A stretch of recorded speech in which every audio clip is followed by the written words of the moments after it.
Hello everyone, this is Jay and good morning. It is Monday morning at the recording of this video, and today I wanted to talk about Visa, which is a company that I've been wanting to add into my portfolio so I can add some great dividend growth into this portfolio. It is a lower yield, like much lower than 1%, but it has some very good growth, which I would like to add and hold it for like 15-20 years, if nothing changes, of course.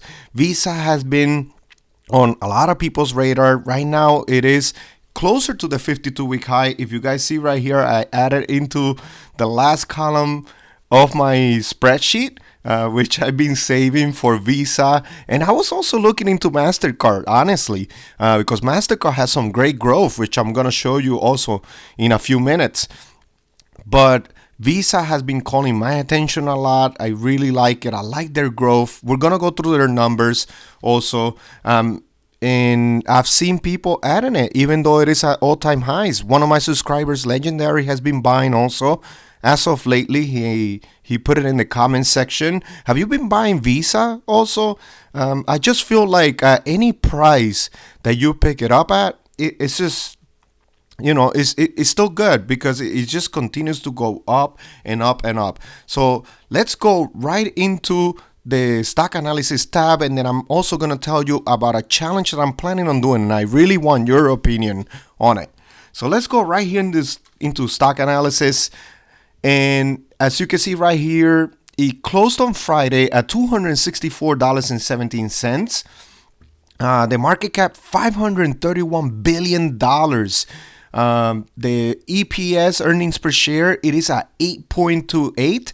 PE ratio 31.90, so you will not be picking it up at a cheap price. But the forward PE right now that they estimate is going to be 26.21, so it shows that it might become a little bit undervalued or with a lower PE, price to earnings.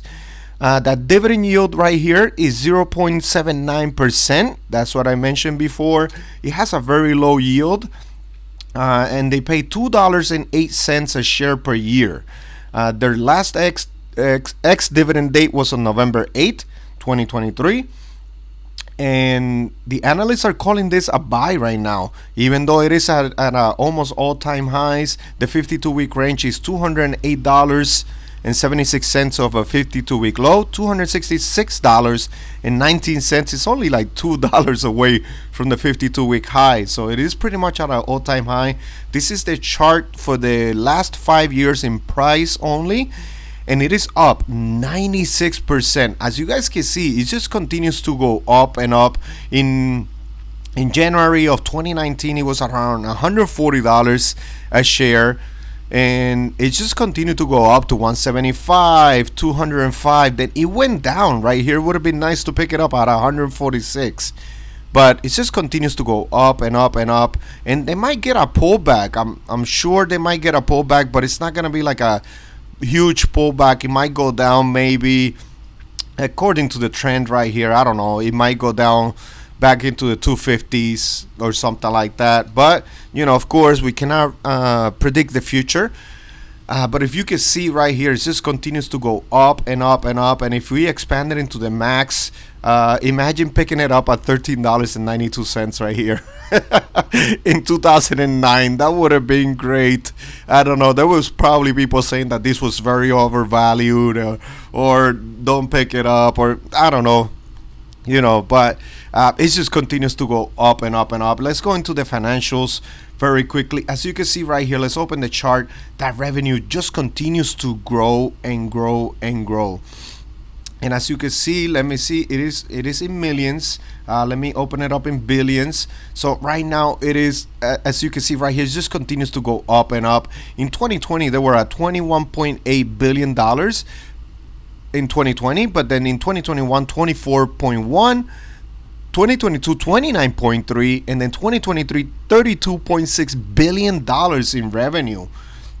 If we go into the shares outstanding, let's see right here, it just continues to go down. They've been buying back shares also, so they're not diluting the shareholder. That's great news for any shareholders also.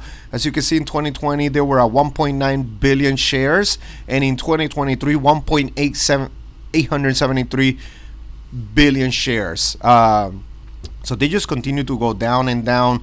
The earnings per share, look at this. It just continues to grow and grow and grow. In 2018, it was a 4.43, 2021 5.63, and 2023 8.29 earnings per share. So it just continues to go up. The free cash flow also continues to go up, as you can see right here. This is a free cash flow machine. I'm telling you, this is just such a great company. I don't know why I didn't invest in the past, but definitely I don't want to make that mistake. I really want to invest into this company. I don't have FOMO right now. I don't have fear of missing out, of course, but I really do want to invest into this company. I really, really like it. That free cash flow just continues to go up. And then another one, if we go into the, let's check the total debt. As you can see right here, the total debt, they do have some debt, but they have a lot of cash on hand right now. So the total debt in 2020 was at $24 billion, and then it went down to $20 billion, went back up to 22, and then now back down to $20 billion. But if you see the free cash flow, let's see that free cash flow, the net cash flow. It is free cash flow right here. As you can see, it just continues to go up and up. Also, $9 billion in 2020, and right now it is at $19.7 billion.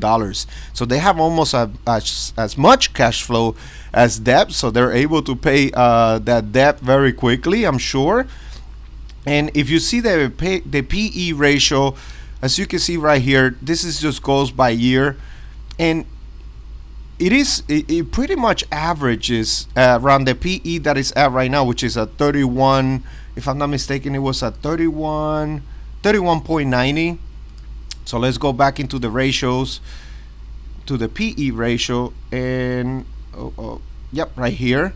And as you can see, in 2014 it was at 24, but 2015 26 PE ratio, then 2016 32, 2017 35, and in 2017 the price was way lower than it is right now. So that means so right here in 2018 32 PE ratio, so it was higher in these 2 years. It was higher than it is right now.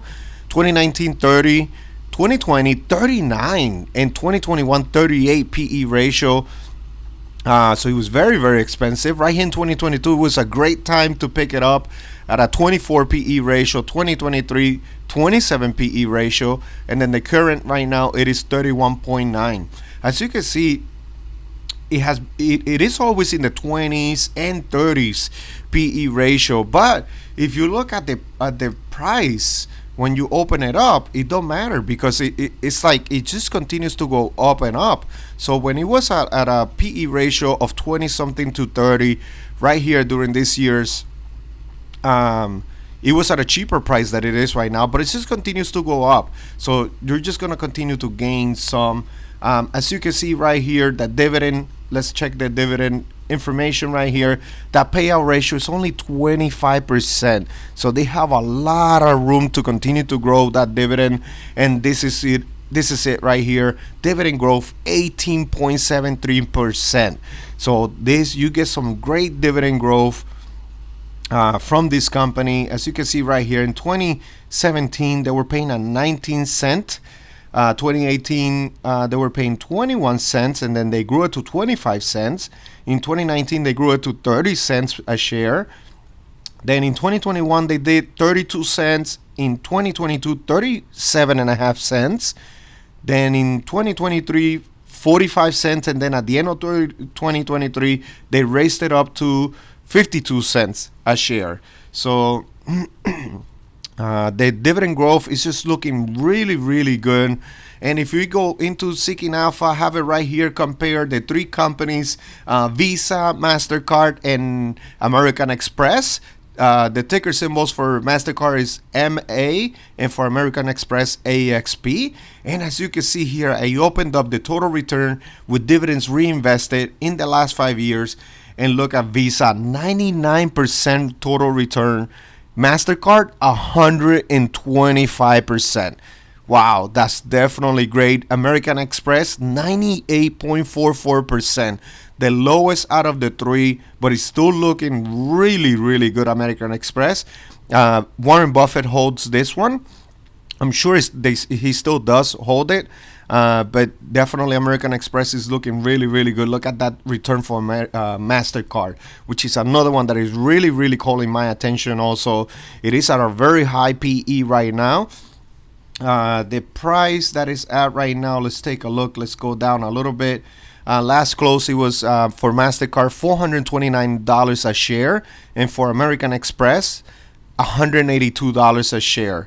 American Express is also at a very close to the 52-week high of $189.51, and MasterCard 52-week high is $431. So, but these companies right here, if you guys see, look at the 10-year total return right here. For Visa is 412%. For MasterCard, 446%. Now, this is where American Express is very, very short at 137% 10-year total return. So that's why I'd rather do either Visa or MasterCard as of right now.